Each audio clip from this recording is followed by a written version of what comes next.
আসসালামু আলাইকুম। আমার অন্য আরেকটা ভিডিও এটা।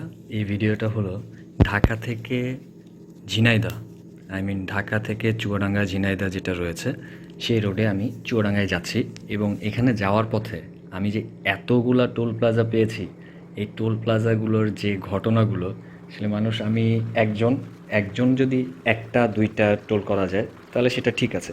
কিন্তু এখানে যাওয়ার পথে আমার ৪টা টোল প্লাজার কাছে আমার ট্যাক্স দিতে হলো, যেটা টোলের যে এটাকে কি বলা হয় আমি আসলে এই মুহূর্তে আপনাদের কাছে শেয়ার করতে পারছি না, আপনারাই বলেন। এই টোল প্লাজার যে টাকাটা দিতে হয়, লম্বা একটা সফর আমার এক্সট্রিম বাইকের সাথে। অনেকেই বলেছিল যে এই বাইকটা নিয়ে লং ড্রাইভে যেতে পারবো না বা বিভিন্ন ধরনের প্রবলেম হতে পারে। আসলে আমি যেটা দেখলাম, এই বাইকটা লং ড্রাইভে স্মুথ রান করে, খুবই স্মুথ রান করেছে। আমি দেখেছি যে এটা থ্রটল দেওয়ার পরে এটা থ্রটলের যে রেসপন্সটা দিয়েছে, এই রেসপন্সটা অসাম দিয়েছে। আর সবচেয়ে বড় কথা, এই বাইকটা নিয়েও যখন আমি টোল প্লাজা পার হই, টোল প্লাজা টোল দিয়ে, সেটাতে আমি একটু একটু খারাপ লেগেছিল যে এতগুলো টোল এবং এতগুলো টাকা আমার টোলের পিছনে যাচ্ছে, আবার তেলের এত দাম। তো বাংলাদেশে আসলে তেলের দামটা অনেক বাড়তি।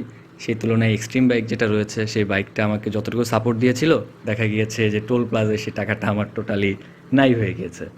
আসলে এই বাইকটা নিয়ে লং ড্রাইভে যাওয়ার পর আমার যে স্মুথ ফিল হয়েছে, সেটা আপনারা দেখতেই পাচ্ছেন যে বাইকটা কত সুন্দরভাবে যাচ্ছে, কত সুন্দরভাবে রান করছে হাইওয়ে রোডে। এবং হাইওয়ে রোডেতে যে আমাদের দেওয়া আছে বাংলাদেশে যে 80-80-র উপরে বাইকের গতি উঠানো যাবে না, বাট এটা অনায়াসে 80 উঠে গিয়েছে এবং খুব ভালো চলছে। ধন্যবাদ।